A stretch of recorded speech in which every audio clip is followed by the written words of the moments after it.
Hello guys, আসসালামু আলাইকুম। সবাইকে ওয়েলকাম করছি আমার ভিডিওগুলো দেখার জন্য। আজকে চলে আসছে একটা ক্যান্ডি স্টোরে। তো এটা অনেক সুন্দর ডেকোরেশন করা ছিল, মানে বাচ্চারা দেখলে যেন মাথা খারাপ হয়ে যায়। এই মানে সবকিছু দিয়ে, সেরকম সবকিছু দিয়ে ডেকোরেশন করা ছিল। আর একটা জিনিস লক্ষ্য করে দেখেন, এটার ডেকোরেশনটা কিন্তু পুরো কাঠের। আর যে চকলেট রাখা হয়েছে যে ড্রামগুলো, এইগুলোও কিন্তু কাঠের। হ্যাঁ, কাঠের ঐতিহ্য বলা যেতে পারে। আরেকটা ব্যাপার দেখেন, মানে চকলেটের ডিজাইন, পিৎজা, বার্গার, ফ্রুটস, তারপর সাপ, ব্যাং, টিকটিকি, মানে সব ডিজাইনের ক্যান্ডি আছে এখানে।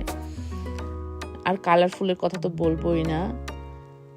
এটা কে হতে পারে? আমার কোন বান্ধবী। ইটালিতে কিন্তু প্রত্যেক শহরেই এই মানে স্টোরগুলো আছে। হ্যাঁ, thank you watching my video. দেখা হবে অন্য কোনো এক ভিডিওতে। আল্লাহ হাফেজ।